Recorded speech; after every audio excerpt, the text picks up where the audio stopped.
비트코인이 8천만 원을 넘나들며 사상 최고가를 경신한 기간 동안 2030 세대가 예적금을 무덤으로 중도에 지나치게 높은 수익을 내세운다면 일단 의심해 보실 필요가 있겠습니다. 비트코인 타고 화수 아가 그니까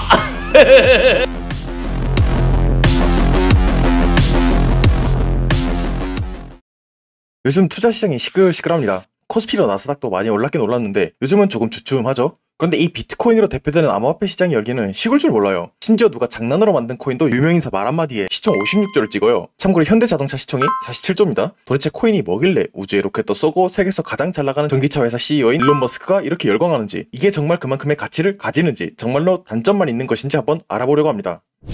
우선 암호화폐에 대해서 한번 설명을 해야 될 것 같아요. 암호화폐는 말 그대로 우리가 기존에 사용하고 있는 달러, 엔화, 원화 같은 화폐들을 대체하기 위해서 탄생했어요. 물론 아직까지는 제 기능을 못하고 있지만 앞으로 이 암호화폐가 화폐를 대체할 거라고 주장하는 사람들도 많아요. 그럼 왜 기존의 화폐를 대체해야 하는 것인가에 대한 얘기를 해야겠죠. 우선 우리가 쓰는 원화는 한국은행에서 찍어내요. 이렇게 찍어낸 돈을 한국은행이 우리가 쓰는 민간은행으로 보내고, 우리는 이 은행에서 대출을 받거나 저금을 하죠. 그런데 만약 은행에 큰 불이 나서 돈이 홀랑 다 타버린다거나 은행 서버가 해킹을 당한다거나 가장 현실적인 일로 서브프라임 모기지 사태처럼 은행이 도산을 해버린다면 은행에 저금을 해뒀던 사람들의 돈은 어떻게 되는 걸까요? 최악의 상황이라면 한 푼도 못 건질 수도 있겠죠? 바로 암호화폐는 이런 기존 은행의 문제점에서 시작합니다. 암호화폐는 중앙은행도 민간은행도 존재하지 않아요. 사용자와 사용자가 직접 거래한다는 거겠죠? 덕분에 은행에 문제가 생겨서 자산이 사라지거나 묶이는 일도 없어요. 은행을 끼고 거래를 하는 것도 아니기 때문에 수수료도 없고 각자의 가상지갑에 저장하는 거기 때문에 보관 비용도 들지 않아요.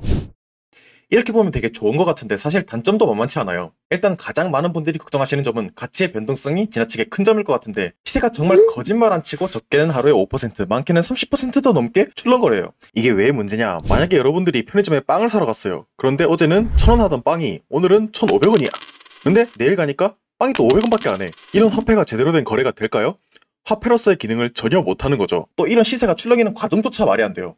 보통 우리가 사용하는 화폐의 가치는 수도 없이 많은 원인에 의해 바뀌지만 보통은 중앙은행에서 화폐를 얼마나 찍어내느냐에 따라 달렸잖아요. 그런데 우선도 쏘고 전기차도 잘 만드는 테슬라 CEO 일론 머스크가 트위터에 말 몇 마디 하니까 이 도지코인의 가격이 무려 37%나 올라요. 문제는 이 도지코인이라는 코인이 장난으로 만든 코인이라는 거예요. 반도체를 통해서 암호화폐를 얻을 수 있는데 이걸 채굴이라고 하거든요. 보통은 채굴할 수 있는 코인의 양이 정해져 있어서 시장에 유통될 수 있는 코인의 양도 정해져 있어요. 그런데 이 도지코인은 말 그대로 장난으로 만든 코인이기 때문에 채굴하면 채굴하는 만큼 나와요. 그만큼 가치가 없다는 거죠? 돈이 복사가 된다니까의 표본이에요. 그런데 이 코인이 일론 머스크의 말 한마디에 37%가 올랐다가 일론 머스크가 방송에 나와서 사기라고 하니까 또 30%가 떨어집니다. 누군가는 재산의 30%를 잃은 거겠죠? 또 채굴에 반도체가 소모된다고 앞에서 말씀드렸잖아요.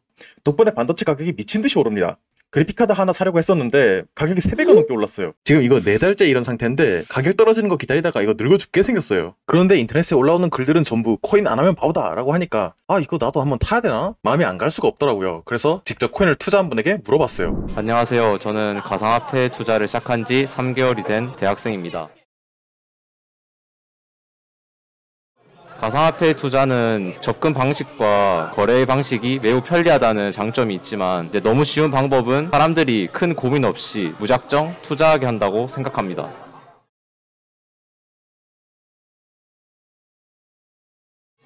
현재 수익률은 거의 없는 상태입니다.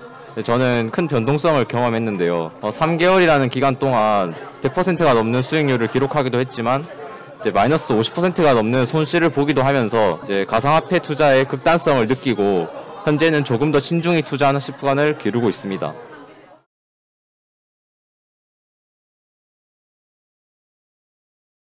충분한 조사와 공부 후 투자를 시작하셨으면 좋겠습니다. 본격적인 투자를 하기 전 소액을 이용하여 실전 경험을 쌓는 것도 도움이 된다고 생각합니다. 마지막으로 가상화폐를 투자하면서 매매는 정말 신중히 하셨으면 좋겠습니다. 제가 이번 영상을 준비하면서 느낀 점은 점점 더 성실한 노동의 가치가 떨어지고 있다는 것이었어요. 물론 요즘 집값은 정말 미친듯이 올랐어요. 서울 아파트 평균 전세가가 6억이에요. 월급을 300만원 버는 사람이 한 푼도 안 쓰고 17년을 모아야 아파트를 사는 것도 아니고 전세를 살 수 있어요. 그래서 당장 집을 사야 하는 2030 세대가 이렇게 망하나 저렇게 망하나 심정으로 코인판에 뛰어드시는 분들이 많은 것 같아요. 실제로 전체 코인 투자자의 60%가 넘어요. 같은 2030 세대로서 공감이 가더라고. 코인을 하지 말라는 말을 못하겠어. 어쩌면 지금 보이는 2030 세대의 코인 열풍은 대한민국의 현실을 반영하고 있는지도 모른다는 생각이 들었습니다.